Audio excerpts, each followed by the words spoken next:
That orange ambient strip isn't running through the cabin for atmosphere. It's tracing the exact load path of the structural safety cage, and it signals that this Colorado was engineered from the inside out, not styled from the outside in. By the end of this video, you'll understand why the Colorado LTZ Obsidian Peak doesn't just put real pressure on the Tacoma TRD Pro, it makes the entire mid-size premium off-road segment rethink its interior strategy. There's one material decision in this cabin that no mid-size truck in the segment has committed to at the factory level. I'll get there. Is the Obsidian Peak Premium over a standard LTZ actually justified? My answer is more specific than you're expecting, and it depends on one question about how you use your truck. We're covering the cabin, the exterior architecture, and the powertrain, and the origin of this particular brief. That didn't start with a truck buyer in mind. Here's what stands out first, and it's not the blackout exterior and it's not the orange accent on the bumper. It's the carbon fiber center console. A full-surface, real carbon fiber console on a production mid-size truck is a weight and resonance decision, not a styling gesture. Carbon fiber is approximately 40% lighter than the injection-molded ABS plastic composite it replaces at equivalent stiffness. On a platform running all-terrain tires and off-road suspension, cabin vibration transmits more directly into interior panels than a standard road truck. A carbon surface has inherent vibration damping characteristics at high frequency, above 60 miles per hour on corrugated surfaces. That matters considerably. No Tacoma TRD Pro ships with real carbon fiber. The Ranger Raptor doesn't either. This is the only production mid-size truck where the console is a structural-grade material performing a functional role. Speculative tech number 1, an active console resonance layer. Piezoelectric film bonded beneath the carbon surface, reading panel vibration frequency at 500 measurements per second and sending counterphase damping signals through the console structure itself. The engineering reasoning: passive carbon damps high-frequency vibration. An active layer targets the mid-frequency range, the 40 to 200 Hz band where trail noise is most fatiguing to the driver over sustained distances. The material philosophy inside this truck is coherent and purposeful. Walking through the full cabin confirms exactly what kind of driver Chevy had in mind. Step inside, and the first thing that orients you is the light. Orange ambient strips run the full perimeter of the dashboard, door panels, and center console, continuously, without interruption at panel joints. That continuity tells you these strips were designed into the body architecture before the panels were finalized, not routed through an existing cavity afterward. It costs significantly more to engineer lighting into panel joints correctly. Chevy did it anyway, because in low-light trail operation, a continuous perimeter reference line tells the driver exactly where every control and surface boundary sits without overhead illumination. The seats carry a geometric hexagonal stitching pattern across the full seat face, with orange contrast piping at every panel seam. And the perforation pattern in the center bolster isn't decorative. Uniform micro-perforations across a leather surface improve thermal regulation by approximately 15% compared to solid leather at equivalent thickness, because they allow convective airflow from the ventilation system to reach the contact surface directly. For anyone who's done a 4-hour drive through summer heat in a dark interior truck, perforated ventilated seats are the difference between arriving functional and arriving exhausted. Speculative tech number 2. Adaptive ambient mode shifting. The orange ambient system changes color temperature and intensity based on active drive mode. In normal highway mode, warm orange at low intensity.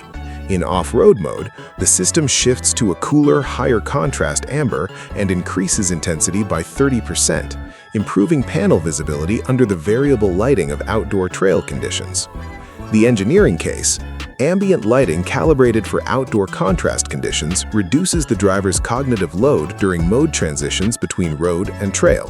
Where I think they've missed the mark: the infotainment screen aspect ratio. The landscape format screen reads well for navigation, but the UI grid shown here uses a lot of vertical white space that a taller display would use more efficiently. At this specification level, a slightly larger display with a tighter UI layout would better match the premium interior intent. The cabin makes a specific argument for a specific driver, but the piece of this truck's origin that explains why the Obsidian Peak brief was written at all, that's what the exterior section delivers. Here's what I'm hearing. The Obsidian Peak reportedly started as a motorsport-derived interior evaluation brief, not a consumer truck program. The carbon fiber, the continuous ambient architecture, the seat perforation pattern. Those decisions came from a performance environment where driver fatigue over sustained hours is the primary engineering problem. The exterior section is where that performance origin becomes structurally visible. Start at the front. That grille opening runs wider than the standard Colorado's aperture, feeding greater airflow to the intercooler under sustained off-road engine load. The lower fascia carries an integrated orange accent strip at the bumper base, the only color break on an otherwise all-black exterior. It's not decorative. That strip marks the approach angle geometry boundary, giving the driver a visual reference point for obstacle clearance that's visible in the driver's lower field of view when approaching a ledge or step. The bolted February flares accommodate wider all-terrain tire fitment without bonding. Serviceability in the field is preserved. Overall length on the crew cab runs approximately 212 inches. Wheelbase sits around 228 inches. Ground clearance with the ZR2-derived suspension lift measures approximately 10.4 inches. The rear end is clean and functional. A full-width LED tail strip, bow tie badge center, and Colorado lettering in gloss black on matte black, consistent with the all-Obsidian exterior brief throughout. This design holds because every blackout element has a functional analog. The ambient strip marks structure, the orange bumper accent marks geometry, the bolted flares preserve serviceability. Nothing here is purely cosmetic. But exterior discipline means nothing without the powertrain to back it up. Engine. The 2.7-liter turbocharged 4-cylinder, 310 horsepower, 430 pound-feet of torque, 8-speed automatic. That torque figure, 430 pound-feet, available low in the rev range, is what separates this engine from the competition in sustained trail operation. At 5 to 25 miles per hour on technical terrain, low RPM torque consistency determines whether the truck maintains momentum or loses it. The Tacoma TRD Pro's 2.4-liter hybrid turbo delivers 326 horsepower and 465 pound-feet of torque. Competitive numbers on paper. Speculative tech number 3. Predictive torque smoothing using terrain camera input. A forward-facing camera identifies surface transitions up to 10 feet ahead and pre-stages the transmission's torque delivery curve before the drive wheels contact the new surface. On a standard system, the engine reacts after the surface changes. On this system, the powertrain is already calibrated for what the terrain camera has already read. For anyone who's driven a Tacoma TRD Pro through a loose over hardpack section, that reactive lag is the moment where the truck feels unsettled. This closes it. Against the Tacoma TRD Pro at $62,000, the Colorado Obsidian Peak matches or exceeds on suspension sophistication, delivers a cabin that doesn't compete at any price point Toyota offers in this segment, and undercuts the TRD Pro on starting price by a meaningful margin. The engineering picture is complete. Now the financial picture needs to stand up next to it. Now, here is what I actually think. Completely straightforward. The Motorsport Interior Brief explains the carbon console, the continuous ambient architecture, and the seat perforation geometry as a coherent fatigue reduction system, not a luxury package. This cabin was designed for drivers who cover serious miles on serious terrain. The Tacoma TRD Pro wasn't.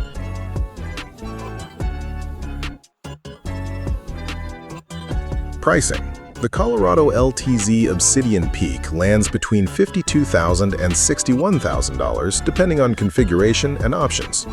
Real-world context. A fully loaded Tacoma TRD Pro runs $58,000 to $63,000 and delivers comparable off-road hardware and a slightly higher torque figure, but no carbon fiber interior architecture, no continuous ambient engineering, and a cabin that doesn't carry this level of material specification at any equivalent price point.